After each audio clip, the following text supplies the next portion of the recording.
Hello engineers, मैं हूं शाहजेब और आज के इस वीडियो में हम लोग बात करेंगे कि अगर आप भी किसी छोटे मोटे कॉन्ट्रैक्टर के पास जॉब कर रहे हैं, आपको किसी बड़ी कंपनी में ज्वाइन करना है जो भी हमारी लीडिंग कंस्ट्रक्शन कंपनी है, या फिर आपको किसी एमएनसी मल्टीनेशनल कंपनी में ज्वाइन करना है एज अ साइट इंजीनियर, तो आपके पास कौन कौन से स्किल्स होने चाहिए, आपको कौन कौन से स्किल्स को अपग्रेड करना है, या फिर आपको अभी तक जॉब नहीं मिली है, आप जॉब सर्च कर रहे हैं, आप इंटरव्यूज देते हैं लेकिन आपके इंटरव्यूज क्लियर नहीं हो पाते हैं, आपको जॉब नहीं मिल रही है, तो आपको अपने कौन से स्किल्स अपग्रेड करने की जरूरत है। तो ये सारी की सारी चीजें आज के इस वीडियो में आपको बताऊंगा। चलिए हम अपनी वीडियो को स्टार्ट करते हैं।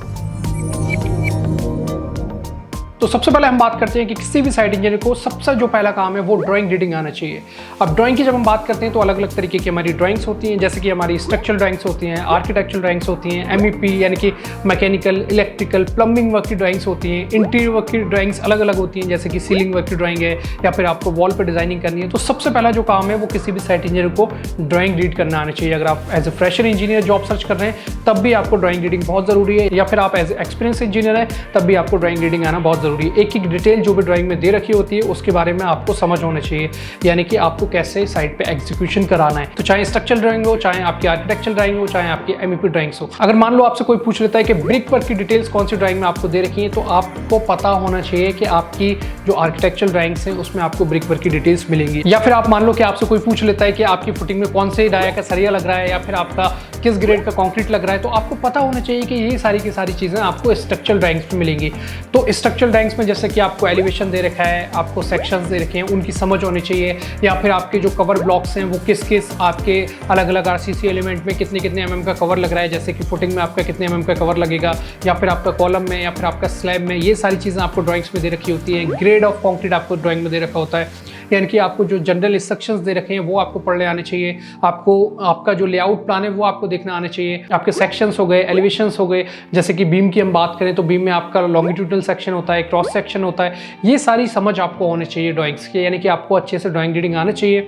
इसी तरीके से ब्रिक वर्क में आपको क्या क्या दे रखा है, ब्रिक वर्क आपको मिल जाता है, प्लास्टर वर्क है, ये सारी चीज़ें आपको आर्किटेक्चरल ड्राइंग्स में मिल जाती हैं। या फिर आपसे कोई पूछ लेता है कि लिंटेल्स की डिटेल कहाँ मिलेगी, तो आप उसके लिए कौन सी ड्राइंग देखोगे, आप आर्किटेक्चरल ड्राइंग्स देखोगे, तो वहाँ पर आपको ब्रिक वर्क की ड्राइंग में आपको लिंटेल की डिटेल्स मिल जाती है। तो ये सारी आपको समझ होनी चाहिए कि आपको ड्राइंग्स कैसे रीड करनी है, क्या क्या डिटेल्स वहाँ पर दे रखी होंगी, कौन सी डिटेल किस ड्राइंग में जाकर के आपको मिल जाएगी, ताकि आप जब भी साइट पे एग्जीक्यूशन कराएं तो आप इस चीज़ में ना फंसें। और जब कभी भी आप लोग इंटरव्यू देते हैं तो मोस्टली फ्रेशर इंजीनियर से ये पूछा जाता है कि उनको ड्राइंग दे दी जाती है कि ये चीज़ किस ड्राइंग में मिलेगी, या फिर उनसे ड्राइंग की डिटेल्स जान ली जाती है। तो इस तरीके के क्वेश्चन पूछे जाते हैं। तो चाहे फ्रेशर इंजीनियर हो या फिर एक्सपीरियंस इंजीनियर हो, उसको ड्राइंग की अच्छी समझ होना बहुत ज़रूरी है। तो ये सबसे पहला काम है किसी भी साइट इंजीनियर का कि उसको ड्राइंग के बारे में पता होना चाहिए, चाहे वो स्ट्रक्चरल ड्राइंग हो, चाहे आर्किटेक्चर ड्राइंग हो, या फिर MEP ड्राइंग्स हो।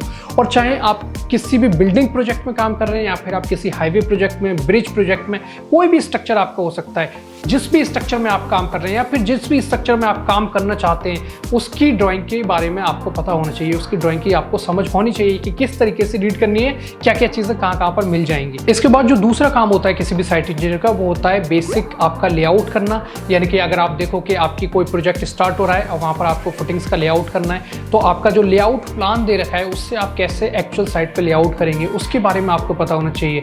तो साइट इंजीनियर को ये नॉलेज होनी चाहिए। भले से आपका लैंड सर्वेयर वहाँ पर आपको लेआउट करके दे रहा है टोटल स्टेशन यूज करके, लेकिन अगर मैनुअली लेआउट करने की जरूरत पड़ जाती है, जैसे कि आपकी हाई राइज बिल्डिंग्स होती हैं, तो हाई राइज बिल्डिंग्स में जब फ्लोर बाइज फ्लोर हम स्लैब कास्ट करते जाते हैं तो हर अगले फ्लोर के लिए वहाँ पर जो है कॉलम का लेआउट करना पड़ता है। तो उसके बारे में आपको पता होना चाहिए कि आपको ड्राइंग देख करके जो लेआउट प्लान आपको दे रखा है कॉलम का, उससे कैसे लेआउट होगा, ये आपको पता होना चाहिए। इसके अलावा जब फ्लोर बाई फ्लोर हम स्लैब कास्ट करते जाते हैं किसी भी बिल्डिंग में, तो वहाँ पर आपको लेवल्स चेक करने आने चाहिए।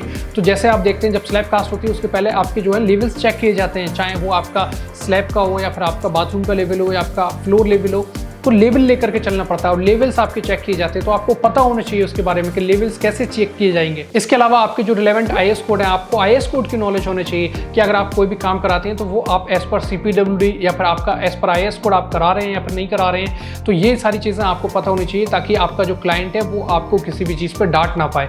अगर आप कॉन्क्रीट कास्ट करा रहे हैं तो आपको पता होना चाहिए कि आपका IS जो 456 है उसमें क्या क्या गाइडलाइंस आपको दे रखी है ड्यूरिंग कास्टिंग ऑफ कॉन्क्रीट, या फिर आप शटरिंग लगा रहे हैं तो क्या क्या वहाँ पर आपको चीज़ें बता रखी है, किस IS कोड में बता रखे हैं, या फिर आप अर्थवर्क एक्सकवेशन करा रहे हैं तो वहाँ पर आपके एज पर IS कोड क्या क्या क्लॉजेज हैं, कितना आपको वर्किंग स्पेस लेकर के चलना है। तो इस तरीके से हर एक IS कोड के बारे में आपको पता होना चाहिए, ताकि आप जब भी साइट पे काम कराओगे तो जिस आइटम के लिए जो सा IS कोड डिजाइन हो रखा है वो आप यूज करो। इसके अलावा साइट पे डेली रिक्वायरमेंट्स क्या है इसके बारे में आपको पता होना चाहिए। बहुत सारा paper work specially site engineer को करना पड़ता है, तो जरूरी नहीं है कि आपका जो पेपर वर्क है वो आपका प्रोजेक्ट मैनेजर या फिर आपका बिलिंग इंजीनियर या फिर आपका जनरल मैनेजर ये सारे लोग करेंगे। तो बहुत सारा काम साइट इंजीनियर को करना पड़ता है, बहुत सारा पेपर वर्क और बहुत सारा एक्सेल भी यूज करना पड़ता है साइट इंजीनियर्स को। तो बेसिक जो पेपर वर्क है वो आपके साइट इंजीनियर को आना चाहिए। तो इसमें हम लोग देखेंगे जैसे कि आपको कंक्रीट कास्ट करानी है तो आपको पोर कार्ड्स बनने आने चाहिए। इसके अलावा जो डेली प्रोजेक्ट रिपोर्ट है, यानी कि साइट पे क्या क्या काम हुआ उसके बारे में आपको पता होना चाहिए। हो सकता है वो मैनुअली साइट पे बन रहा हो या फिर हो सकता है वो एक्सेल फॉर्मेट में आपको बनाना पड़े, तो उसका एक फॉर्मेट आपको बनाना आना चाहिए। कहाँ पर क्या क्या डिटेल्स हमें दिखानी है ये आपको पता होना चाहिए। इसके अलावा जैसे आपका डेली प्रोजेक्ट रिपोर्ट है, इसी तरीके से आपका वीकली या फिर मंथली रिपोर्ट बनता है वो आपको बनाना आना चाहिए। इसके अलावा आपको लेबर रिपोर्ट बनाना आना चाहिए कि आपकी लेबर ने कौन कौन सी लेबर आपने लगा के काम की, कितना कितना किसने काम किया, आपको अटेंडेंस शीट मेंटेन करनी है, ये सारी चीज़ें आपको आना चाहिए। इसके अलावा आपको बेसिक क्वांटिटी टेकआउट करना आना चाहिए। जैसे कि आपको आज मान लीजिए साइट पे कोई स्लैब कास्ट करानी है तो उस स्लैब में कितना कंक्रीट लगेगा, आपको कितना कंक्रीट ऑर्डर करना है बैचिंग प्लांट से, तो बेसिक क्वांटिटी टेकआउट भी आपको आना चाहिए कि अगर आप मान लो कि आपको 4 कॉलम में कंक्रीट कास्ट करना है तो उन 4 कॉलम में कितना कंक्रीट लगने वाला है, तो आप क्वांटिटी ऑर्डर करोगे कंक्रीट की। अगर हो सकता है आपने ज़्यादा कर दी तो बाकी आपका जो कंक्रीट है वो वेस्ट हो जाएगा। तो ये सारी चीज़ें आपको बेसिक जो क्वांटिटी टेकआउट है वो आपको पता होना चाहिए। तो ये सारी चीज़ों की आपको जब ज़रूरत पड़ती है, जब आप किसी अच्छी कंपनी में काम करते हो, किसी लीडिंग कंस्ट्रक्शन कंपनी में या फिर MNCs में आप काम करते हो, तब आपको ये सारी चीज़ों की ज़रूरत पड़ती है। तो अगर आप भी किसी छोटे मोटे कॉन्ट्रैक्टर के पास जॉब करते हैं और आप स्विच करना चाह रहे हैं तो ये सारी चीज़ें आपको अच्छे से आना चाहिए। इसके अलावा आपको सीक्वेंस ऑफ वर्क आना चाहिए, यानी कि जिसको हम लोग बोलते हैं देसी भाषा में कि हमें जो है ये पता होना चाहिए कि चाल कैसे बना करके रखनी है कि सारे वर्कर्स एक साथ काम करते रहें। ऐसा ना हो किसी काम की वजह से कोई दूसरा काम अटक जाए, तो काम को ऐसे कराना है कि सारे काम एक साथ चलते रहें, कोई काम किसी काम की वजह से अटके ना। तो ये सीक्वेंस ऑफ वर्क है, ये जिसको हम बोलते हैं चाल बोलते हैं साइड पे कि चाल बना करके रखनी है। तो ये आपको मैनेज करना आना चाहिए कि सीक्वेंस ऑफ वर्क में कैसे काम कराना है। या फिर आपका जो बेसिक जो आपकी मटेरियल टेस्टिंग है, जैसे कि कंक्रीट आपको साइट पे कास्ट करानी है तो आपको स्लम टेस्ट करना है, तो उसके बारे में आपको बेसिक नॉलेज होना चाहिए। या फिर आपको क्यूब्स के लिए सैंपल लेने, क्यूब टेस्ट करना है तो क्यूब्स आपको भर के रख देने हैं। तो इस तरीके की चीज़ें आपको आनी ही चाहिए। तो इस तरीके की चीज़ें, ये सारी चीज़ें जो हैं छोटी छोटी चीज़ें, लेकिन इन सारी चीज़ों के बारे में एक साइट इंजीनियर को अच्छे से पता होना बहुत ज़रूरी है। इसके अलावा किसी भी साइट इंजीनियर को सेफ्टी के बारे में नॉलेज होनी चाहिए, यानी कि जब भी आप अपने वर्कर्स से, अपनी लेबर से काम कराओगे तो वहाँ पर प्रॉपर आपको सेफ्टी का ध्यान रखना है। ये साइट इंजीनियर का काम होता है। हालांकि सेफ्टी ऑफिसर, सेफ्टी जो सुपरवाइजर्स रहते हैं वो साइट पर रहते हैं, लेकिन वो आपको बार बार टोकेंगे अगर आप सेफ्टी प्रिकॉशंस नहीं लेते हो, आप सेफ्टी से काम नहीं करते हो। तो ये साइट इंजीनियर का काम है, उसकी रेस्पॉन्सिबिलिटी है कि वो अपने वर्कर से किस तरीके से सेफ्टी प्रिकॉशंस फॉलो करके काम करा रहा है। अगर मान लीजिए आपका वर्कर हाइट पर काम कर रहा है तो वहाँ पर बेल्ट लगी होनी चाहिए उसके, या फिर किसी केमिकल को हैंडल कर रहा है तो ग्लव्स पहने होने चाहिए, अगर वेल्डिंग कर रहा है तो उसके चश्मा लगा होना चाहिए। तो इस तरीके की चीज़ें, यानी कि प्रॉपर आपको पता होनी चाहिए सेफ्टी के बारे में कि किस काम को करने में कौन सी हमें सेफ्टी प्रिकॉशंस को फॉलो करना है। कहीं कहीं पर पीपीई किट की ज़रूरत पड़ जाती है तो वो प्रॉपर होनी चाहिए, आपके पास सेफ्टी शूज़ होने चाहिए, हेलमेट होने चाहिए। तो ये सारी चीज़ें भी साइट इंजीनियर की रिस्पॉन्सिबिलिटी है जब भी वो अपने वर्कर से काम कराएगा। तो ये छोटी छोटी चीज़ें हैं, लेकिन हर एक साइट इंजीनियर को इसके बारे में पता होना बहुत ज़रूरी है। इसके अलावा आपकी कम्युनिकेशन स्किल्स भी अच्छे होने चाहिए, क्योंकि जो भी आपका साइट इंजीनियर होगा वो या तो डिप्लोमा होल्डर होगा या फिर डिग्री होल्डर होगा, तो यानी कि वो पढ़ा लिखा एम्प्लॉय है, पढ़ा लिखा आदमी है। ऐसा नहीं है वो लेबर वाला काम कर रहा है। तो उसकी कम्युनिकेशन स्किल्स अच्छे होने चाहिए। उसको पेपर वर्क करना है, उसको बहुत सारे नोटिस जो ऑफिस से मिलेंगे उसको आपको लेबर को बताना है, या फिर आपको मीटिंग्स अटेंड करना है, क्लाइंट के साथ हो, चाहे कॉन्ट्रैक्टर के साथ हो या फिर थर्ड पार्टी के साथ हो। तो यानी कि उसको पढ़े लिखे वाला काम करना है, तो उसकी कम्युनिकेशन स्किल्स अच्छे होने चाहिए। उसमें मैनेजमेंट स्किल्स अच्छे होने चाहिए कि किस तरीके से किससे बात करनी है, कहीं पर डांटना पड़ता है, कहीं पर प्यार से काम कराना पड़ता है लेबर से। तो ये सारी छोटी छोटी चीज़ें जो कि हर एक साइट इंजीनियर को इनके बारे में पता होना चाहिए। छोटी चीज़ें लेकिन बहुत ज़्यादा इंपॉर्टेंस है इनका। जब भी आप किसी MNC कंपनी में, किसी बड़ी कंपनी में जॉब करने जाएंगे, इंटरव्यू देंगे, तो ये सारी छोटी चीज़ें, बड़ी चीज़ें बड़ा रोल यहाँ पर प्ले करती हैं। तो ये सारी चीज़ों के बारे में आपको अच्छी नॉलेज और पता होना बहुत ज़रूरी है। तो अगर आप भी ऐसा सोचते हैं कि ये सारी चीज़ें कहाँ से सीखनी चाहिए, तो ये सारी चीज़ों को आप बहुत ईजिली